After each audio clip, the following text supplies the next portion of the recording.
Bonsoir à tous, à 19 h sur Canal 32, Terre de l'Aube. Fabrice Schlosser et Christian Vira évoquent ce soir avec leurs invités la gestion des forêts privées avec la Chambre d'agriculture de l'Aube. À 19 h 30 dans le journal, l'exemple d'une PME de la Technopole de l'Aube touchée par la crise bancaire. Le point sur le match de l'Estac demain face à Strasbourg. Le RC Strasbourg entraîné par Jean-Marc Furlan, ancien entraîneur troyen. Et puis le lancement des journées consacrées aux métiers d'art. On ira dans un atelier d'encadrement et de dorure à Pinay. À 19 h 50, question santé. Ce soir, Delphine Rouault revient sur les troubles digestifs. On se retrouve nous tout à l'heure à 19 h 30 pour le journal.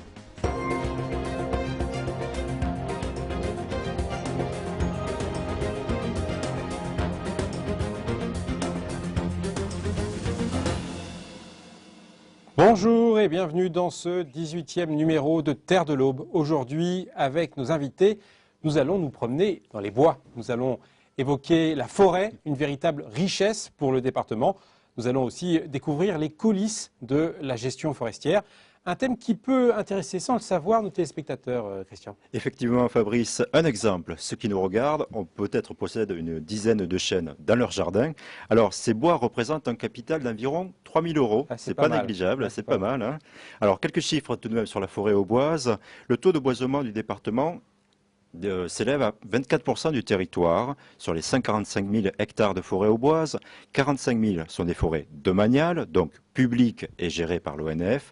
100 000 hectares sont des forêts privées dont la gestion forestière peut être confiée à d'autres opérateurs, comme le groupement champenois que l'on reçoit ce soir.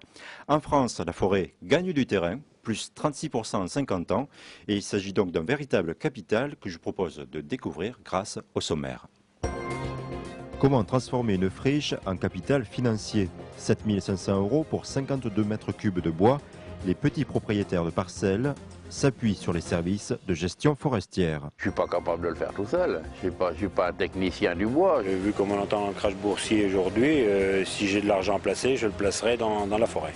Le groupement champenois existe depuis 40 ans. Ce gestionnaire forestier assure des missions d'expertise à la carte. Voir que les revenus issus des ventes de bois ne sont pas à déclarer à l'impôt sur le revenu. Le bois énergie est un marché d'avenir. De nombreux agriculteurs ont senti le filon et se diversifient dans la production de plaquettes. Prennent-ils des risques? On n'a pas encore de clients, mais ça va, je pense, arriver rapidement. Une école et un collège chauffés au bois à Chaours. Le projet a été présenté aux élus avant sa réalisation en 2009.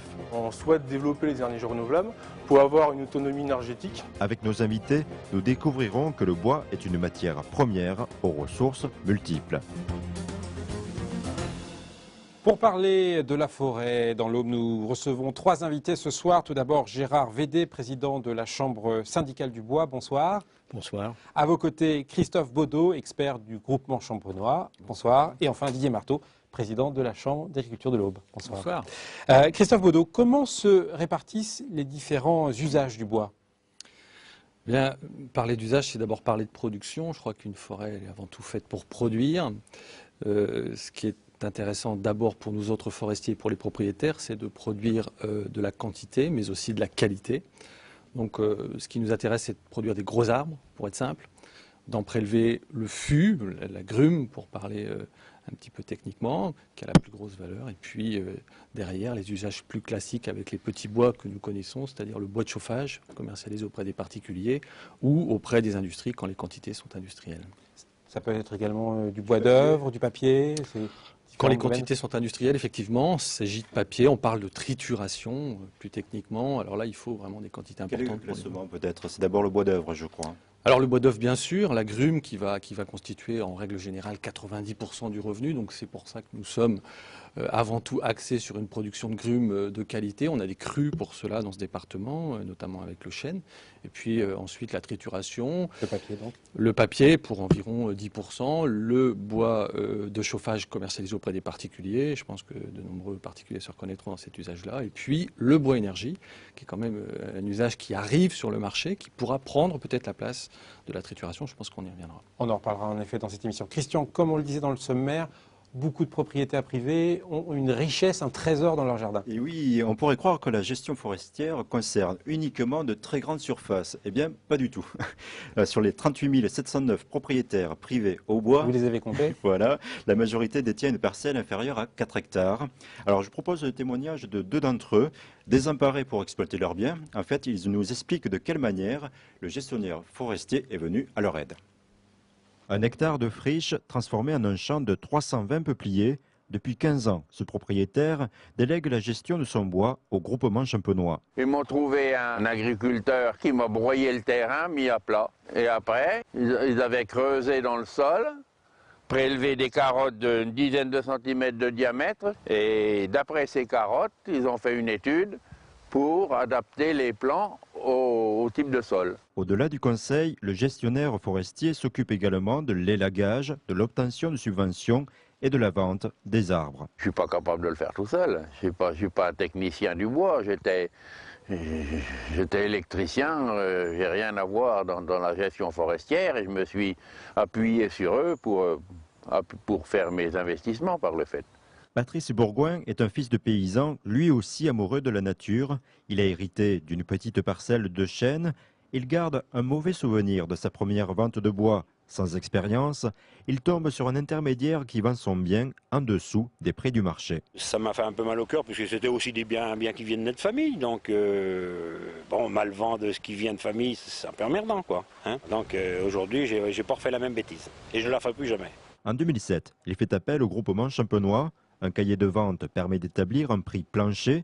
26 arbres sont sélectionnés par le technicien forestier. Et il vous conseille de laisser tel et tel arbre, tel type de l'arbre, parce qu'il a besoin de grossir, il va grossir, ou celui-là, il faut l'abattre parce qu'il est mûr. Pour des gens comme nous, je pense qu'il faut passer par ces gens-là. À 7 500 € les 52 mètres cubes, Patrice considère sa dernière vente réussie. Elle dépasse les estimations. Avec cette somme, il a financé en partie l'achat de 4 hectares supplémentaires. Là aussi, il a sollicité le groupement champenois afin de vérifier la valeur de son nouveau capital. Vu comme on entend un crash boursier aujourd'hui, si j'ai de l'argent à placer, je le placerai dans la forêt. Dans le département, 92% des propriétaires forestiers détiennent de très petites parcelles. Alors Christophe Baudot, est-ce que tous les petits propriétaires au bois sont conscients qu'une forêt représente un réel capital ? Malheureusement non, et c'est tout l'objet de notre politique de communication actuellement, c'est qu'il y a beaucoup de petits propriétaires qui souvent ignorent même où sont ces parcelles. Donc notre rôle c'est d'aller avec eux les retrouver ces parcelles et pouvoir leur donner la réelle mesure de la richesse de ces parcelles, puisque comme vous l'avez dit tout à l'heure, avec quelques arbres, on arrive à des revenus qui sont très intéressants. Gérard Védé, quelles sont les différentes essences de bois exploitables dans le département ? Oui, notamment le chêne, hein, c'est l'essence reine du département. On a aussi dans les vallées le peuplier, mais à 90%, ce qui donne de la valeur au patrimoine forestier, c'est le chêne. Alors Christophe Baudot, tout de même pour ces petits propriétaires maintenant peut-être intéressés, quels sont les montants des frais d'adhésion et finalement les prestations de votre groupement, combien ça coûte, comment ça marche aussi ? Alors, pour faire très simple, nous sommes une association, donc un petit droit d'entrée de 20 €, qui est assez modique, et puis ensuite on travaille bien tout simplement au temps passé. L'heure coûte 33 €, enfin, pour être un petit peu pragmatique, mais voilà, on travaille au temps passé essentiellement, et puis sur les ventes de bois, on a une petite prestation, un pourcentage sur le montant de la vente qui s'élève à 3,5%, mais qui est pris en charge par l'acheteur lui-même, ce qui fait que c'est assez confortable pour le propriétaire qui vend ses bois. Christian, on a vu dans le premier reportage les propriétaires de parcelles. On va voir dans ce second reportage l'autre maillon de la chaîne, en quelque sorte, la gestion forestière. Alors, gérer une forêt ne se limite pas à élaguer les arbres. Ça, il faut que ce soit très clair. Le groupement champenois existe depuis 40 ans.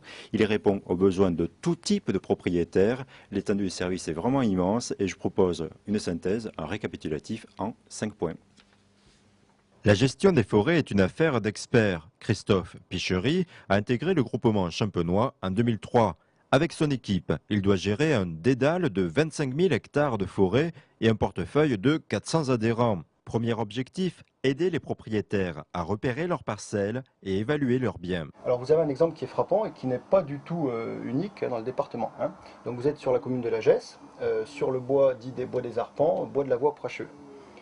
Ici, vous voyez bien le morcellement, le massif fait 150 hectares, vous avez 500 propriétaires. C'est-à-dire que la surface moyenne de la parcelle, c'est 30 arts. Donc c'est vous dire l'ampleur de la tâche qui est la nôtre. À chaque fois qu'il y a une couleur sur une parcelle, c'est un propriétaire pour qui on a travaillé, pour qui on a fait le bilan de sa forêt, replanté s'il y avait besoin, vendu des bois s'il y avait besoin. Donc on a un technicien qui est spécialisé sur tout ce secteur-là. Et évidemment, une grande partie de son travail, c'est d'organiser des échanges et des ventes entre les propriétaires. Le groupement champenois offre ses services à tout type de clients, entreprises ou particuliers. Elle peut les accompagner dans l'établissement de dossiers de demande de subventions ou d'expertise. Les gens subissent des préjudices au quotidien qu'il faut savoir expertiser. Ça peut être un tronçon d'autoroute, ça peut être un élargissement des emprises EDF, RTE, ça peut être un voisin qui coupe les bois chez vous par accident. Tout ça requiert une expertise. Donc le propriétaire qui vient chez nous, c'est à la fois pour avoir la compétence technique pour ces bois et forêts, mais également pour être délesté de tout problème possible, juridique, technique, etc. Les plans de gestion planifient la valorisation de la forêt, parfois pour des dizaines d'années. Le rendement d'une forêt varie entre 50 et 150 € par hectare et par an. Les experts du groupement champenois évaluent le meilleur moment pour la phase de commercialisation du bois. Peut-être on va vous dire, mais non, vos bois sont trop jeunes, ils n'ont pas atteint leur maturité économique, c'est pas le moment de les vendre. Et puis, si toutefois ils ont atteint leur maturité économique, alors on peut se proposer de les mettre en vente et de rechercher le meilleur acquéreur. En un an, le groupement champenois commercialise entre 35 et 45 000 m3 de bois d'œuvre et 20 à 25 000 stères pour le bois de chauffage. Référent reconnu, cet organisme est désormais sollicité pour son expertise environnementale. Est-ce qu'on peut avoir besoin de faire des études d'impact pour tel ou tel projet urbain qui est amené à détruire de la forêt, des documents d'incidence loi sur l'eau, etc., etc. Gérer des dossiers complexes, ici, c'est une habitude. Exploiter une forêt permet de payer moins d'impôts. Là aussi, le groupement champenois délivre des conseils. Il faut savoir que les revenus issus des ventes de bois ne sont pas à déclarer à l'impôt sur le revenu, l'IRPP traditionnel. Alors la forêt est très clairement une niche fiscale. Gérer une forêt ne se limite donc pas à couper des arbres. Dans le département, 92% des adhérents sont des propriétaires de micro-parcelles. Ils peuvent eux aussi bénéficier des conseils et des actions sur mesure du groupement champenois. Bref, un service à la carte. Christophe Baudot, alors pouvez-vous lister les avantages fiscaux des propriétaires forestiers? Payer moins d'impôts, c'est sûrement intéressant. Alors, au premier rang desquels, on l'a vu dans le reportage, effectivement, la fiscalité sur les produits est très très avantageuse. Elle n'est pas nulle, mais elle est très très avantageuse. Donc c'est indexé sur le revenu cadastral. C'est le premier gros avantage. Ensuite, on a des avantages fiscaux qui relèvent plus d'allègement dans le cadre d'une succession, par exemple. Lorsque vous transmettez une parcelle forestière, c'est 75% d'exonération. Si on passe à une échelle supérieure, ce peut être aussi une exonération sur l'ISF. L'impôt de solidarité sur la fortune, pour des patrimoines qui sont plus conséquents. Il faut parler aussi, je pense, de ce qui concerne les aides à l'investissement. Il y a des aides pour les propriétaires pour réaliser des reboisements, des élagages, toutes les opérations d'entretien d'une forêt, qui sont en règle générale de 40 à 50% de l'investissement, et qui sont des aides très intéressantes qu'on ne retrouve que dans peu de corporations. Puis, dernier point, il y a actuellement une incitation fiscale à l'acquisition des biens forestiers qui est très intéressante aussi, qui concerne les parcelles à partir de 5 hectares d'un seul tenant jusqu'à 25 et qui permet d'exonérer 25% de la valeur du bien. Donc, vous voyez, il y a une panoplie complète d'avantages qui sont très intéressants en forêt. Alors justement, en vous écoutant, il y a sûrement beaucoup de téléspectateurs qui commencent à être intéressés. Si je suis un petit propriétaire et que je veux faire exploiter ma parcelle, comment je m'y prends? Quelle démarche j'entreprends? Alors, on voit bien qu'actuellement, justement, les petits propriétaires sont un petit peu perdus, ils ne savent pas à qui s'adresser, et c'est toute la problématique, c'est celle qu'on essaye de résoudre. Alors, on s'ouvre à eux. Je pense que la première des démarches, c'est d'essayer de s'adresser à un gestionnaire, comme nous en sommes un, actuellement en venant nous voir. Et puis, ce qu'on a décidé de faire, avec notamment nos amis de la Chambre syndicale du bois, c'est de créer une maison de la forêt privée, qui sera un point central où les gens pourront savoir où s'adresser pour tout type de service. Un point d'information. Voilà, un point d'information. Les gens qui auront besoin d'acheter une bombe de peinture, une petite gaine gibier, qui voudront faire retrouver leur parcelle, qui voudront faire une estimation, eh bien ces gens-là pourront venir nous voir dans cette maison de la forêt privée. Ils pourront aussi venir voir les sieurs pour avoir un contact direct avec eux, la chambre syndicale du bois. Nous aurons d'autres partenaires, mais cette maison, elle permettra de centraliser l'activité. On l'installera donc à Saint-Thibault tout prochainement, dans 6 mois. Le revers de la médaille, beaucoup de petits propriétaires, donc beaucoup de morcellement. Est-ce que ce n'est pas trop gênant pour vous? Est-ce que ce n'est pas compliqué comme gestion? C'est le frein véritablement à la mobilisation en forêt. On le sait, c'est une problématique qu'on évoque régulièrement avec la Chambre d'agriculture, avec le Conseil général. On voudrait tenter de combattre ce morcellement. C'est une énorme difficulté, effectivement. On entend parfois dire que les forêts privées sont mal gérées. Ce n'est pas le cas. Elles sont bien gérées. Mais la difficulté, c'est que gérer tout le monde en même temps sur des surfaces, comme on le disait, inférieures à 4 hectares, c'est très peu évident. Et c'est ce qui fait qu'on a cette image un petit peu brouillonne de la forêt privée. Or, l'essentiel des massifs sont tout à fait bien gérés. Le morcellement reste la problématique. Gérard Védé, comment s'approvisionnent les scieries et quels sont les liens entre les scieries et les gestionnaires forestiers?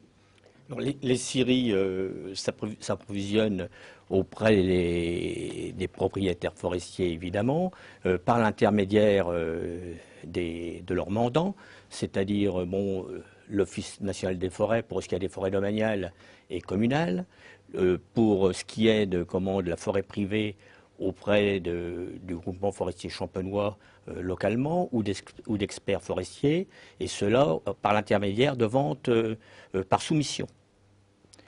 C'est-à-dire que on nous communique tous les lots qui sont à vendre, nous allons les visiter pour en faire la plus juste estimation, et puis il y a un jour qui est déterminé pour le dépôt des soumissions, et ce jour-là, chaque lot est appelé, et toutes les personnes qui sont intéressées déposent une soumission, et c'est le mieux disant qui emporte le lot. Mais Gérard, est-ce que le département est vraiment bien armé pour faire face à l'offre de ses propriétaires? Absolument, parce que le département de l'Aube est un des départements les plus riches en Syrie, et même actuellement, certains d'entre nous vont chercher du bois à l'extérieur, dans Lyon et en Seine-et-Marne notamment. Je crois qu'il y a 18 scieries, en fait. En fait, oui, mais bon, des scieries de chêne, il doit y en avoir une douzaine. Et puis des scieries qui scient des bois divers, c'est-à-dire des résineux, des peupliers, elles doivent être au nombre de 4. Christian, on parle beaucoup d'écologie et de nouvelles énergies en ce moment. Le bois en est une. Alors effectivement, et ça intéresse les agriculteurs. Eh bien, j'ai rencontré l'un d'entre eux. L'an passé, l'un d'entre eux s'est lancé dans la production de plaquettes de bois, et je vous propose de voir le reportage. Gilles Prestat se donne 5 à 10 ans pour amortir son projet de production de plaquettes de bois. Trouver la matière première a été facile. Les scieries à proximité sont très intéressées. Si nous, on trouve le débouché pour ces 1200 tonnes à peu près annuelles qu'il fait de plaquettes, de bois, il est prêt à nous faire un contrat d'approvisionnement sans problème. Reste à trouver les clients. Pour cela, Gilles sillonne les salons avec un argument de poids par rapport au fioul. Les 1000 litres, c'est entre 800 et 1000 euros les 1000 litres. Et nous, on est à 300 euros pour faire la même quantité. Avec 2 associés, Gilles investit plus de 110 000 euros dans le matériel nécessaire. La Chambre d'agriculture a proposé des formations afin de répondre aux besoins de ses futurs clients. Ça, c'est prévu pour des particuliers, puisque c'est des plaquettes qui sont à moins de 25% d'humidité. Pour les collectivités, on a, je dirais, une autre qualité qui est avec des plaquettes un peu plus grosses et qui sont à 35% d'humidité. D'après Gilles, ces chaufferies communales devraient définitivement lancer le marché du bois énergie. Si tel est le cas, une nouvelle recrue intégrera sa ferme à Villeneuve-du-Chemin. Mais Christophe Baudot, alors comment répartir les rôles entre la Chambre d'agriculture et les forestiers dans la filière bois-énergie? La nécessité, c'était d'essayer de trouver un relais entre le gisement, les propriétaires à part entière, pour tirer une certaine matière de leurs forêts, qui sont généralement des bois de petite dimension, pour aller vers la chaufferie en elle-même. Et ça, c'était compliqué. Et on se réjouit, nous, que la Chambre d'agriculture ait assumé à part entière ce rôle-là, qui est une interface. Et maintenant, on a un relais efficace entre les gens qui vont créer des chaufferies, qui s'interrogent sur le gisement, et nous, gisement, qui nous interrogeons quant à savoir où on va pouvoir commercialiser le bois. Alors, Didier Marteau aussi, quel est le rôle de l'un et de l'autre? Bien, nous avons relevé le défi il y a à peu près 2 ans et demi maintenant. Nous avons créé une mission bois énergie pour essayer justement de travailler en aval de ces produits. Comment? Alors, deux grands marchés. Premièrement, c'était celui de trouver les acheteurs potentiels, en particulier des collectivités ou des privés qui pourraient être intéressés par des plaquettes. Et puis, la deuxième partie, c'était de convaincre des agriculteurs à investir pour, bien sûr, faire ce qu'on a vu dans le reportage, c'est-à-dire transformer le bois en plaquettes. Et troisième phase que nous sommes en train de travailler, c'est celle de planter des productions, au lieu de planter du blé ou du colza, c'est-à-dire de planter des taillis en courte rotation pour les exploiter tous les 3 ans à faire des plaquettes. Justement, est-ce qu'on sait combien d'agriculteurs au bois ont choisi de se diversifier dans cette filière bois-énergie? Pour le moment, on n'est que début. On a 2 entreprises qui se sont installées, c'est-à-dire 2 déchiqueteuses, 5 agriculteurs, puisqu'ils se sont regroupés. Il y en a une déchiqueteuse avec 3 agriculteurs qui se sont associés. Gilles, qu'on a vu tout à l'heure, est associé avec 2 autres agriculteurs. Aujourd'hui, on est au début, prémisse. On l'a dit, on cherche les marchés, mais ça y est, ça commence à partir. 3 chaufferies sont en construction, des petites chaufferies, mais on s'est aperçu que dans les études, la rentabilité maximum était dans des chaufferies plus importantes. C'est ce qu'on trouve dans les pays du Nord, en particulier au Danemark, où à la fois on produit de la vapeur d'électricité, puis aussi on chauffe des ensembles collectifs complets, voire des fils. Et c'est un petit peu la seconde partie sur laquelle on est en train de travailler aujourd'hui, c'est-à-dire d'aller plus dans l'urbanisme que dans le rural, pour avoir des chaufferies plus importantes, et entre autres une étude qui est en train de se faire sur l'agglomération troyenne. Justement, ce marché du bois-énergie, pour vous, ça comporte de réelles opportunités? Ah oui, c'est en complémentarité parfaite parce qu'on utilise une bonne partie du matériel qui sert à d'autres fins. Dans une période où il y a plus de temps, l'hiver, parce que généralement ça se fait dans cette période-là. Et c'est un complément de revenus pour des petites exploitations qui peuvent en effet diversifier, employer des salariés éventuellement à temps perdu. On a des hangars, des fois dans des reconversions d'agriculteurs qui ont abandonné l'élevage et qui ont des hangars libres, puisqu'en fin de compte le séchage se fait naturellement. Il n'y a pas besoin de chauffage, hein, simplement l'air qui passe. Il faut 6 à 8 mois entre un bois humide pour qu'il devienne sec. Ça fermente, ça chauffe et ça sèche. Donc il y a vraiment des opportunités. Maintenant, il faut qu'on règle tout ça et on assure de la formation, ça a été dit tout à l'heure. Formation pour les agriculteurs pour bien sûr maîtriser le matériel et la filière. Formation d'agriculteurs pour planter et bien sûr faire des études, et ça c'est le plus important, auprès des collectivités. Christian, justement dans le domaine du bois-énergie, des projets de grande ampleur ont vu le jour. Hein, Alors le 7 octobre, les élus du Pays d'Armance ont été sensibilisés à l'utilisation du bois-énergie. En fait, c'était à Chaours. Le maire et le chargé de mission bioénergie de la Chambre d'agriculture en ont profité pour présenter les projets de chaufferie collective. Donc un reportage de Cyril Tavernet. Selon le chargé de mission bioénergie à la Chambre d'agriculture, le marché du bois énergie est prometteur. 4 à 6 projets par an risquent bien de voir le jour dans le département, des projets pour les chaufferies des collectivités, essentiellement des écoles et collèges ou des entreprises privées. Le bois est écologique, économique, son utilisation n'a que des atouts. Donc actuellement, c'est un programme, c'est une des priorités de l'État. Donc suite au Grenelle de l'environnement, on souhaite développer les énergies renouvelables pour avoir une autonomie énergétique, car utiliser le bois en tant que combustible permet de générer 3 à 4 fois plus d'emplois que l'utilisation d'énergie fossile. Donc ça permet aussi d'entretenir les forêts et notamment de rémunérer les coupes d'entretien des boisements pour permettre d'avoir du bois de meilleure qualité par la suite. Aujourd'hui, l'Aube est assez boisée pour proposer une offre abondante. Il ne reste plus qu'à séduire les élus du département. Le maire de Chaours a pris de l'avance. La nouvelle école maternelle et la salle des fêtes seront chauffées au bois pour la fin de l'année. Un projet de 140 000 €, un projet qui en amènera d'autres. Faire du bois à la place du fioul, il est certain que c'est du développement durable et c'est de l'écologie et de l'effet de serre en moins. C'était notre but important et même, si vous voulez, Chaours va être un centre puisque le collège, d'ici 1 an, va être chauffé au bois aussi, sur une chaudière à peu près identique, et que le lycée forestier de Crogny a également en projet une chaudière à bois. Avec le bois comme énergie, le maire de Chaours compte faire 50% d'économie par rapport à l'utilisation d'une chaufferie fioul ou autre. Le bois a de beaux jours devant lui, il suffit de savoir le valoriser. Christophe Baudot, aujourd'hui le bois énergie, on l'a dit en début d'émission, arrive en 4e position, loin derrière le bois d'œuvre, le papier et les bûches. Alors quelles sont selon vous les possibilités d'évolution ? Les possibilités d'évolution, elles se situent notamment sur le bois de trituration, le bois à papier, où on a des difficultés de commercialisation qui sont importantes et où on a l'espoir de voir le bois énergie venir constituer un marché de substitution, en tout cas concurrent. C'est toujours nécessaire. Donc de ce point de vue, on voit ce marché émerger avec beaucoup de satisfaction, ça c'est certain. Pour ce qui concerne le marché de l'agrumes, là, ça continuera d'assurer le revenu principal du propriétaire forestier et on ne voit pas le bois énergie venir concurrencer ce marché-là. Didier Marteau, en quelques mots pour conclure, en regardant encore cette émission, on a toujours l'impression, question à moi, que le monde agricole énormément de richesse et toujours dans un processus d'innovation par rapport à un métier traditionnel au départ. Et d'adaptation. En effet, il faut relever les défis. La crise pétrolière n'échappe à personne. L'évolution des températures et les gaz à effet de serre, pareil, Grenelle. Donc ça a été dit tout cela. Donc nous, on s'adapte. On a des opportunités. En plus, en effet, c'est de la valorisation de la richesse. C'est-à-dire que plutôt que d'importer du pétrole où on est passif, on fait travailler une filière, on crée des emplois. Tout est dans le bon sens, donc ça va dans le même sens que les biocarburants. Et si on peut continuer à développer avec un nombre d'agriculteurs qui vont replanter dans des parties qu'on ne cultive pas, généralement des vallées, c'est encore mieux.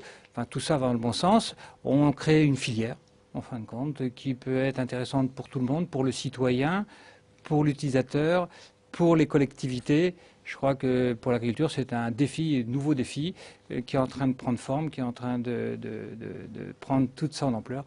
Et je crois que c'était bien d'en parler aujourd'hui. C'est dommage qu'on ne met pas le numéro de la Chambre d'agriculture comme on a mis le numéro de la... Mais n'hésitez pas à appeler la Chambre d'agriculture. Vous aurez toujours un bon renseignement, en particulier les maires des collectivités. On le fera en rediffusion, c'est promis. Merci à vous tous et à bientôt, au prochain mois, pour une nouvelle découverte du monde agricole. Au revoir.